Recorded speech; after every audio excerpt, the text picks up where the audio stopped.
जय श्री राम दोस्तों। तो आपका स्वागत है एक और शानदार वीडियो में और एक शानदार टॉपिक के साथ। तो आज का हमारा टॉपिक है गवर्नमेंट बजट। देखो, बजट वर्ड जो है वो आपने बहुत बार सुना होगा।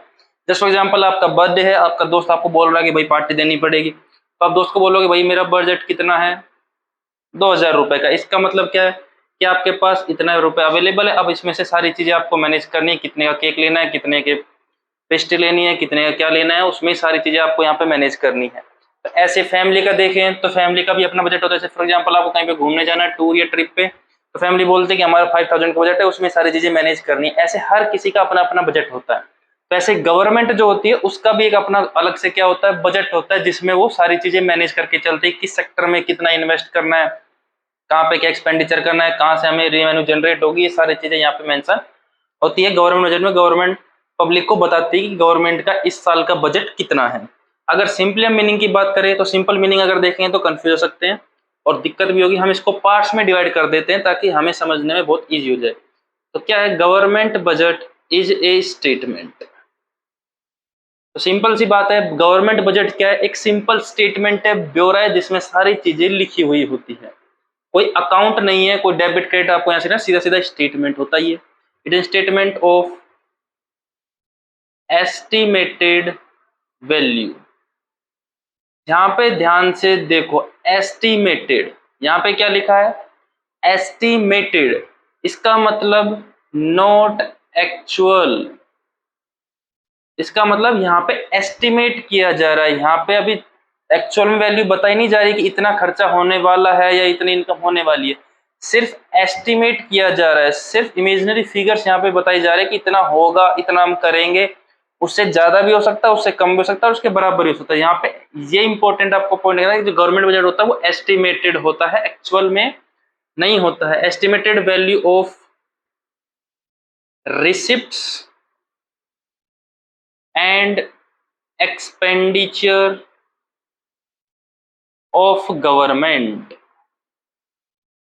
किस चीज का एस्टिमेटेड वैल्यू होती है, गवर्नमेंट रिसिप्ट्स और गवर्नमेंट एक्सपेंडिचर। इसका मतलब ड्यूरिंग द ईयर या during the financial year government को कितनी तो रिसिप्ट जनरेट होगी, किस किस सोर्सेस से गवर्नमेंट के पास पैसा आएगा, और कौन कौन से ऐसे एरिया है गवर्नमेंट जहां पे क्या करेगी, एक्सपेंडिचर करेगी। तो यहाँ पे सिंपल वर्ड है कि गवर्नमेंट बजट के दो ही कंपोनेंट है, एक तो गवर्नमेंट रिसिप्ट और दूसरा गवर्नमेंट एक्सपेंडिचर। और किस पर्पज, किस पीरियड के लिए होता है, फॉर ए फाइनेंशियल ईयर, या फिस्कल ईयर भी बोल सकते हो, फाइनेंशियल ईयर भी बोल सकते हो आप, और अकाउंटिंग ईयर भी बोल सकते हो। इसका मतलब क्या है, 1 अप्रैल से ईयर स्टार्ट होगा और एंड कब होगा, 31 मार्च को यहाँ पे जाकर एंड होगा। तो दोबारा से, गवर्नमेंट बजट एक स्टेटमेंट है। किस चीज का स्टेटमेंट है, एस्टिमेटेड वैल्यूज का स्टेटमेंट है। एस्टिमेटेड वैल्यूज का स्टेटमेंट है, एक्चुअल वैल्यू यहाँ पे नहीं लेनी, सिर्फ हमें बताया है कितना हो सकता है, इतना नहीं हो सकता, एस्टिमेटेड वैल्यू है। और एस्टिमेटेड वैल्यू किसकी है, गवर्नमेंट रिसिप्ट और गवर्नमेंट एक्सपेंडिचर की। गवर्नमेंट को कहाँ से रिसिप्ट जनरेट होने वाली है ईयर दर, और गवर्नमेंट को कहाँ कहाँ पे एक्सपेंडिचर करना पड़ेगा ड्यूरिंग द फिस्कल ईयर। और एक साल का होता है ये, 1 अप्रैल स्टार्ट होता है, 31 पे यहाँ पे एंड होता है। तो अगर थोड़ी सी बेसिक बात करें तो वैसे जनरल नॉलेज की यहाँ बताने की जरूरत है नहीं। जो बजट होता है नॉर्मली कौन से डे को प्रेजेंट किया जाता है, 1 फेब को यहाँ पे प्रेजेंट किया जाता है। और कहाँ पे प्रेजेंट किया जाता है, पार्लियामेंट में प्रेजेंट करते हैं इसको। कहाँ पे प्रेजेंट करते हैं, पार्लियामेंट में। और प्रेजेंटेड बाय, कौन प्रेजेंट करता है, प्रेजेंटेड बाय फाइनेंस मिनिस्टर। जो भी उस पार्टिकुलर डेट पे फाइनेंशियल मिनिस्टर होगा यूनियन का, वो यहाँ पे प्रेजेंट करेगा। और अगर हम करंटली बात करें या इस साल की बात करें तो निर्मला सीतारमन यहाँ पे फाइनेंस मिनिस्टर है, जिन्होंने बजट यहाँ पे प्रेजेंट किया था 1 फरवरी को पार्लियामेंट के अंदर। देखो, थोड़ी सी बेसिक नॉलेज के लिए, हमारा फर्स्ट जो बजट है वो आया था 26 नवंबर 1946 में था, या 1947, इंडिपेंडेंट हो गए थे 1947 में। यहाँ पे था RKS सिटी, इन पर्सन ने यहाँ पे क्या कहता है, प्रेजेंट किया था। तो ये हमारे वैसे भी टॉपिक का पार्ट नहीं है, सिर्फ जनरल नॉलेज है। तो आपको ध्यान रखना है, मीनिंग ध्यान रखना है। स्टेटमेंट है एस्टिमेटेड वैल्यूज का, किसके, कौन से एस्टिमेटेड वैल्यू, गवर्नमेंट रिसीव्ड और गवर्नमेंट एक्सपेंडिचर, और फॉर ए फिस्कल ईयर। इससे ज्यादा आपको यहाँ पे ध्यान रखने की जरूरत नहीं है। तो यहाँ पे आपको इंपॉर्टेंट चीज जो ध्यान रखनी है वो यहाँ पे 2 रखनी है। एक तो ये एस्टिमेटेड होता है, और किस चीज का एस्टिमेटेड होता है, गवर्नमेंट रिसिप्ट और गवर्नमेंट एक्सपेंडिचर। तो यहाँ से हमें पता चल रहा है कि गवर्नमेंट बजट के मेजर दो कंपोनेंट होते हैं, एक तो रिसिप्ट कंपोनेंट होता है और एक एक्सपेंडिचर कंपोनेंट होता है। इसका मतलब गवर्नमेंट कहाँ कहाँ से रिसिप्ट जनरेट करेगी और गवर्नमेंट कौन कौन से एरियाज में एक्सपेंडिचर करेगी, ये यहाँ पे गवर्नमेंट बजट में बताया जाता है। तो अगर हम देखें तो मेजरली दो पार्ट है, या बोल सकते हैं दो कंपोनेंट होते हैं गवर्नमेंट बजट के। एक बोल सकते हैं बजट रिसिप्ट्स, ठीक है। अगर ये बोले तो इनफ्लो ऑफ कैश या मनी इनफ्लो आप बोल सकते हो, कैश ना बोल के मनी इनफ्लो बोल सकते हो। और दूसरा कंपोनेंट है बजट एक्सपेंडिचर, ठीक है। एक्सपेंडिचर है, इसका मतलब आप कहीं ना कहीं खर्चा करोगे तो आपकी पॉकेट से क्या होगा, पैसा जा रहा है, तो इसको क्या बोलते हैं, मनी आउटफ्लो बोलते हैं, कैश आउटफ्लो भी आप यहाँ पे बोल सकते हो। तो दो कंपोनेंट है, बजट रिसिप्ट और बजट एक्सपेंडिचर। तो बजट रिसिप्ट कौन सी होती है, मनी इनफ्लोज को हम क्या कहते हैं, रिसिप्ट की कौन कौन से एरिया से गवर्नमेंट को रिसिप्ट जनरेट होने वाली है। तब ध्यान से सुनो, जो बजट रिसिप्ट होती है वो दो तरह की हो सकती है। एक हो सकती है रिवेन्यू रिसिप्ट और एक हो सकती है कैपिटल रिसिप्ट। ध्यान से समझना, एक हो सकती है रिवेन्यू रिसिप्ट और एक हो सकती है कैपिटल रिसिप्ट। अब देखो थोड़े टाइम के लिए गवर्नमेंट बजट को हटा दो और हम अपना पर्सनल एग्जांपल लेते हैं।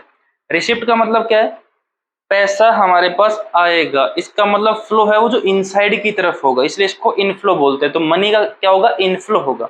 अगर हम घर की बात करें, अगर मैं अपनी बात करूं तो मेरे पास इनफ्लो कहाँ कहाँ से हो सकता है। एक तो मैं जॉब करूं तो वहां से जो मेरे को सैलरी मिल रही है वो मेरे लिए हो सकता है, या मैं कोई बिजनेस करूं तो वहां से प्रॉफिट अर्न होगा वो मेरे पास आएगा, तो वो मेरा इनफ्लो हो सकता है। घर की एसेट को मैं बेच दूं, मेरे पास फॉर एग्जांपल पुरानी बाइक थी, मैंने उसको बेच दिया तो मेरे पास पैसा आ गया है। तो मैं यहाँ पे मनी का ध्यान रखना है, थिंग्स का ध्यान नहीं रखना है, मनी इनफ्लो होना चाहिए, सेल हो जाए। या फिर मैं बैंक पे गया और बैंक से क्या लेके आया, लोन लेके आया, या किसी फ्रेंड से क्रेडिट ले लिया, उधार ले लिया। तो ये ऐसे सोर्सेज, अगर मैं अपने पर्सनल की बात करूं, जिससे इनफ्लो हो सकता है, जिससे इनफ्लो हो सकता है, ठीक है। अब देखो यहाँ पे ध्यान से देखो, अगर मैं जॉब करता हूं तो मेरे पास रेगुलरली इनफ्लो होगा, हर मंथली मेरे को सैलरी मिलेगी और हर मंथ मेरे पास क्या आएगा, पैसा आएगा, तो ये रेगुलर है। बिजनेस है, ये भी रेगुलर होता है, हर दिन आपको प्रॉफिट जनरेट होता है, तो रेगुलरली आपको प्रॉफिट जनरेट होगा, तो रेगुलरली आपके पास क्या होगा, इनफ्लो होगा। सेल ऑफ अगर एसेट करूं मैं, ऐसा तो है नहीं कि डेली डेली मैं घर का सामान बेचने लग जाऊं। एसेट का मतलब मेरी प्रॉपर्टी, कि मैं रोज बाइक बेच रहा हूँ, कार बेच रहा हूँ, फर्नीचर बेच रहा हूँ, फ्रिज बेच रहा हूँ, ऐसा तो नहीं था, ये कभी कभी होता है, तो ये नॉन रेगुलर नेचर का है। बैंक लोन ऐसा तो है नहीं कि मैं डेली बैंक के पास खड़ा जाऊंगा, भाई आज मेरे को 1 लाख लग जाए, फिर मैं कल पहुंच जाऊंगा 50,000 का लोन दो, 20,000 का, तो डेली नहीं हो सकता, तो ये भी नॉन रेगुलर का है। और दोस्त से भी मैं कभी कभी उधार लूंगा, तो ये भी नॉन रेगुलर का है। तो यहाँ पे दो तरह की मेरे पास इनफ्लो हो सकते हैं, एक तो जो रेगुलरली मेरे पास आए और दूसरा जो इरेगुलरली या नॉन रेगुलर नेचर का हो वो हो सकता है। Same as it is government के पास होता है, same as it is government का होता है कि गवर्नमेंट के पास कुछ रिसिप्ट है वो रेगुलर नेचर की होती है, जो रेगुलरली गवर्नमेंट को रिसीव होती रहती है, और कुछ रिसिप्ट ऐसी होती है जो गवर्नमेंट को रेगुलरली नहीं होती है, कभी कभी होती है। अब ध्यान से यहाँ पे देखो, अगर मैं जॉब कर रहा हूं और मैं सैलरी लेकर आ रहा हूं, अगर मैं जॉब कर रहा हूं तो मैं सैलरी लेकर आ रहा हूं, तो ना तो मैंने घर की कोई एसेट बेची इस केस में, ना तो कोई एसेट सेल की। अगर मैं सेल करता तो मेरे पास पैसा आता, तो वो अलग चीज, लेकिन हम जॉब की बात कर रहे हैं, तो जॉब से अगर मैं पैसा लेके आ रहा हूं तो ना तो मैं एसेट कोई सेल कर रहा हूँ, तो ना एसेट में कोई डिक्रीमेंट हो रहा है, और ना ही मेरे ऊपर कोई दायित्व या रेस्पॉन्सिबिलिटी या लाइबिलिटी क्रिएट हो रही है कि जो मैंने जॉब की मैंने पैसा लिया, अभी ये थोड़ी मेरे को पैसा वापस एम्प्लॉयर को वापस देना, वो पैसा मेरा हो गया क्योंकि मैंने अपनी सर्विस दी थी। तो लाइबिलिटी के ऊपर भी कोई भी इफेक्ट नहीं हो रहा है, ना एसेट के ऊपर इफेक्ट आ रहा है ना लाइबिलिटी के ऊपर इफेक्ट आ रहा है। अगर आपको नहीं पता तो एक बार देख लो, एसेट का मतलब होता है प्रॉपर्टी ऑफ एनी इंडिविजुअल। जैसे मेरा घर है तो मेरे घर मेरी प्रॉपर्टी है, मेरी बाइक मेरी प्रॉपर्टी है, मेरा फर्नीचर मेरा प्रॉपर्टी है, मेरा फैन मेरा प्रॉपर्टी है, मेरा ब्लैक बोर्ड ये व्हाइट बोर्ड मेरी प्रॉपर्टी है, तो ये एसेट होता है।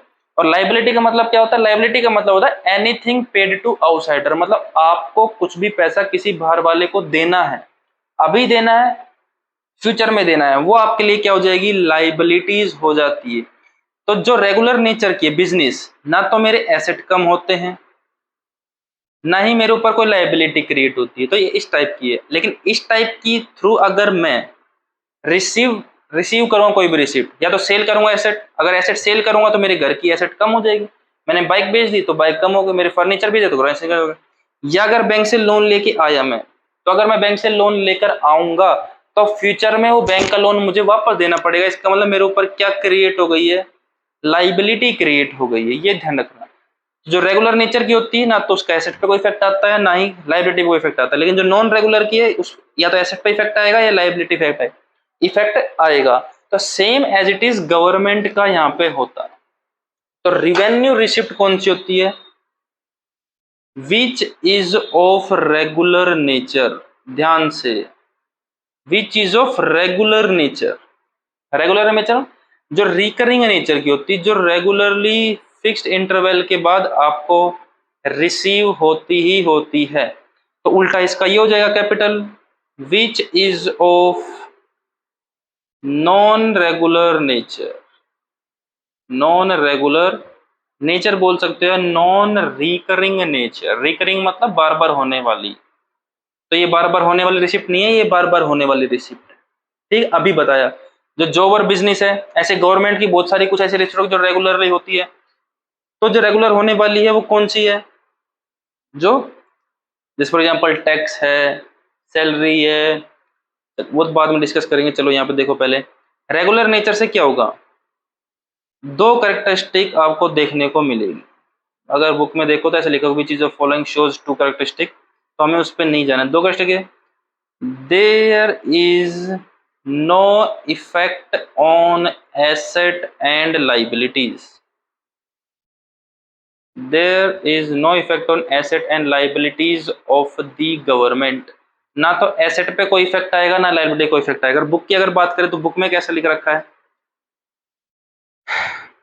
Do not create any liability, government के लिए कोई भी लाइबिलिटी क्रिएट नहीं होगी। Do not create any liability for the government, government के लिए कोई भी लाइबिलिटी क्रिएट नहीं होगी, ध्यान रखना। और दूसरा क्या है, do not reduce in assets of the government, ना ही कोई एसेट क्रिएट होगी। जहाँ जो है तो वो एसेट भी क्रिएट कुछ रिड्यूस नहीं हो रही है, लाइबिलिटी भी कुछ क्रिएट नहीं होती, ऐसे यहाँ पे।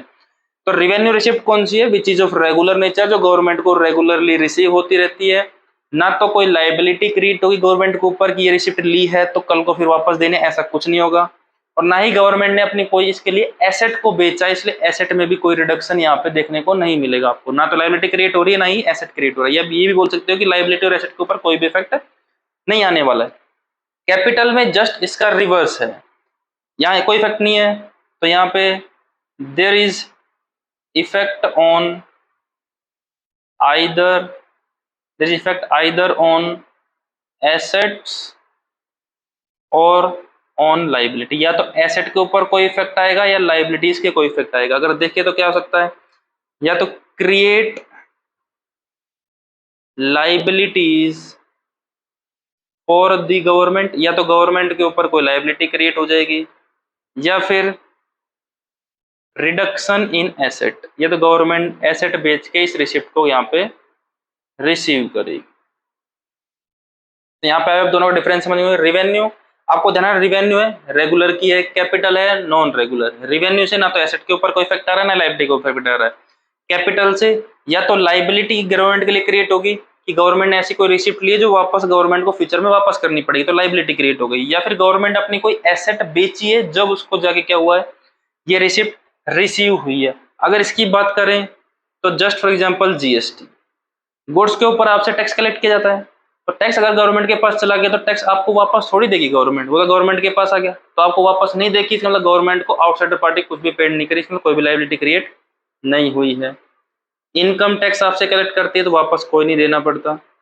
आप बाइक पे जा रहे हो, पुलिस वाले ने बोला भाई रुक रुक रुक रुक, हेलमेट किधर है, 3 व्हीलर कर रहे हो आप, 3 लोग बैठ के जा रहे हो 2 व्हीलर पे, तो गवर्नमेंट क्या काट देती है, आपका चालान। तो चालान गवर्नमेंट आपको वापस नहीं देती, कोई पेनल्टी है, कोई फीस है, एक होती है एस्चीट। एस्चीट का मतलब क्या होता है, कोई एक वैकेंट प्रॉपर्टी है जिसके लिए कोई भी पर्सन क्लेम नहीं करता है सालों साल तक, तो गवर्नमेंट उस प्रॉपर्टी को क्या कर लेती है, फॉरफिट कर लेती है या एक्वायर कर लेती है, और फिर उससे जो भी रिवेन्यू जनरेट होती है वो गवर्नमेंट की रिवेन्यू मानी जाएगी। तो ऐसी चीज को बोलते हैं एस्चीट। या गवर्नमेंट ने कोई स्पेशल असेसमेंट किया हो, बहुत सारे टैक्स के असेसमेंट होते हैं, कोर्ट के असेसमेंट होते हैं, उस असेसमेंट के दौरान कुछ हुआ हो। असेसमेंट का मतलब जस्ट फॉर एग्जांपल आपकी यहाँ पे कोई प्रॉपर्टी है, गवर्नमेंट ने यहाँ पे कुछ बढ़िया काम किया, रोड वगैरह बनाए, और आपकी प्रॉपर्टी का रेट बढ़ गया, तो आपसे वहाँ पे गवर्नमेंट क्या कर सकती है, टैक्स ले सकती है, उस प्रॉपर्टी टैक्स ले सकती है, उसको बोलते हैं स्पेशल असेसमेंट करना। तो इन सोर्सेज के थ्रू गवर्नमेंट का रिसिप्ट आ रही है, तो गवर्नमेंट की ना लायबिलिटी क्रिएट हो रही है, ना कोई एसेट का रिडक्शन हो रहा है। कैपिटल रिसिप्ट कौन सी हो सकती है, कैपिटल रिसिप्ट हो सकती है आपकी,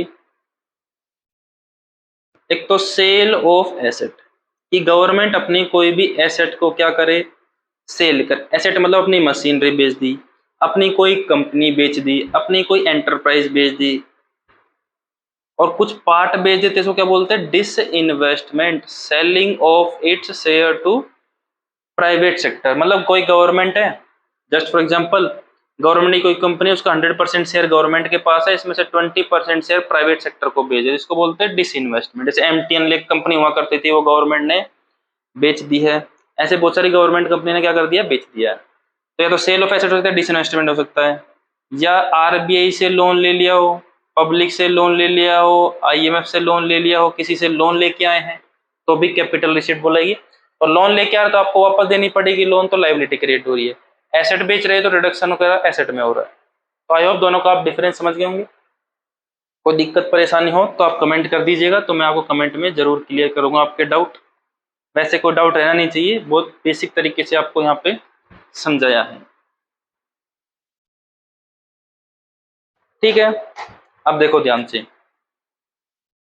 अगर मैं इधर एक बार और बात कर लेता हूँ, फिर वापस से मैं इधर आता हूँ। ऐसे ही यहाँ पे इनफ्लो हो रहा था, आपको पता था इनफ्लो ऑफ मनी है। बजट एक्सपेंडिचर का मतलब क्या है कि गवर्नमेंट कहीं ना कहीं खर्चा भी करेगी। गवर्नमेंट क्या करेगी, कहीं ना कहीं खर्चा भी करेगी। तो खर्चे भी दो तरह के होते हैं, एक होता है रिवेन्यू एक्सपेंडिचर और एक होता है कैपिटल एक्सपेंडिचर। एक रिवेन्यू एक्सपेंडिचर और एक कैपिटल एक्सपेंडिचर। अभी बताया, रिवेन्यू का मतलब क्या होता है, रेगुलर नेचर एक्सपेंडिचर, जो गवर्नमेंट के फिक्स्ड होते हैं, या कह सकते हैं जो एक्सपेंडिचर गवर्नमेंट के बार बार होते ही रहते हैं। और कैपिटल कौन से होते हैं, non regular expenditure. Non regular nature के जो एक्सपेंडिचर गवर्नमेंट कभी कभी करती है, ऐसे एक्सपेंडिचर। आई होप इसकी बात करें तो इसमें दो कैरेक्टरिस्टिक आपको देखने को मिलेगी। अभी बताया था ना, रिवेन्यू रिसिप्ट में देखा था ना, तो एसेट पे इफेक्ट पड़ेगा ना लायबिलिटी, इस पे भी सेम है, no effect on asset and liability, no effect on asset and liability. ना तो एसेट पे इफेक्ट पड़ेगा, ना ही कोई लायबिलिटी पे इफेक्ट पड़ेगा। या बोल सकते हैं, do not increase in asset of the government, asset of the government. Government ने कोई खर्चा किया है तो उससे गवर्नमेंट की एसेट को इंक्रीजमेंट नहीं मिलेगा। ठीक है, फॉर एग्जांपल मैं अपने घर पे राशन का सामान लेके आया,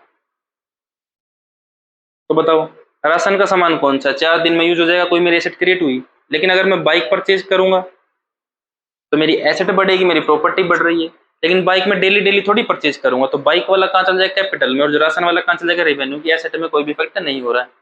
और दूसरा, do not reduction in liability, कोई लाइबिलिटी की भी रिडक्शन नहीं हो रही है। Do not reduction in liability of the government, liabilities of the government. तो ना तो एसेट पे कोई इफेक्ट आएगा, ना ही लाइबिलिटी का इफेक्ट आएगा। लेकिन इसमें इफेक्ट आएगा, क्या इफेक्ट आएगा, या तो क्रिएट होंगे, या बोल सकते हैं increase in asset, increase in assets of the government, या फिर डिक्रीज इन लाइबिलिटीज बोल सकते हैं, रिडक्शन बोल सकते हैं। दोनों वर्ड यहाँ पे यूज कर सकते हैं, कोई दिक्कत की यहाँ पे बात नहीं है। Reduction in liabilities of the government, कोई दिक्कत की बात नहीं है। अब देखो एक्सपेंडिचर, अगर मैं अपने घर की बात करूं, फिर वहां पे गवर्नमेंट की घर की बात करते हैं। मैं अपने घर पे बात करूं तो मैं किस किस पे एक्सपेंडिचर करता हूँ? ग्रोसरी पे एक्सपेंडिचर करूंगा मैं, ठीक है, या फॉर एग्जांपल मैं कोई लैंड परचेज कर लूं, नहीं, या फिर मेरा खर्चा कहाँ से था, मैंने दोस्त से उधार ले रखे थे 20,000 रुपए, मैंने उसकी क्या कर दी है, रीपेमेंट कर दी है, ठीक है। अगर मैं लैंड परचेज करता हूँ तो मेरी एसेट बढ़ जाएगी, मेरी प्रॉपर्टी में इंक्रीमेंट हो जाएगी, तो ये ऐसा खर्चा है। अगर मैं रीपेमेंट करूंगा तो पहले ऊपर मेरे ऊपर लायबिलिटी क्रिएट होगी, जब मैंने रीपेमेंट कर दी तो मेरी रिस्पॉन्सिबिलिटी यहाँ पे क्या हो जाएगी, खत्म हो जाएगी, रिस्पॉन्सिबिलिटी कम हो जाएगी। और ग्रोसरी पे करूंगा तो ना तो एसेट पे कोई इफेक्ट आ रहा है, ना ही लायबिलिटी पे इफेक्ट आ रहा है, ये तो डेली नेचर का है, डेली में सब्जी ला रहा हूँ, डेली में चावल ला रहा हूँ, डेली में चीनी ला रहा हूँ, तो ये एक्सपेंडिचर है। तो गवर्नमेंट भी ऐसा एक्सपेंडिचर करती है जिससे ना तो एसेट पे इफेक्ट पड़ेगा ना इस पे इफेक्ट पड़ेगा।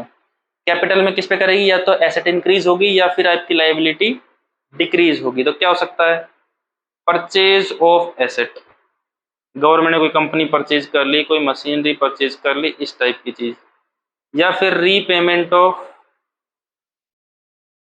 लोन, जो पहले लोन ले रखे थे उसकी रीपेमेंट गवर्नमेंट कर रही है। रेवेन्यू एक्सपेंडिचर किस पे हो सकते हैं,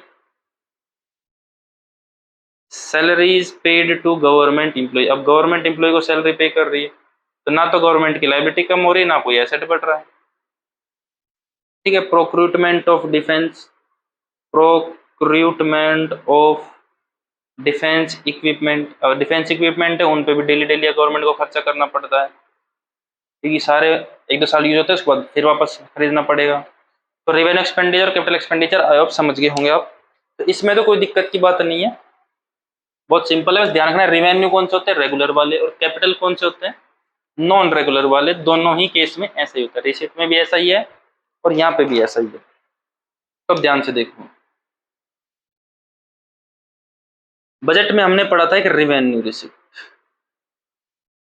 ठीक है, रेवेन्यू रिसिप्ट जो रेगुलर में चाहिए। रेवेन्यू रिसिप्ट के भी 2 पार्ट होते हैं, कौन कौन से होते हैं, एक होता है टैक्स रिसिप्ट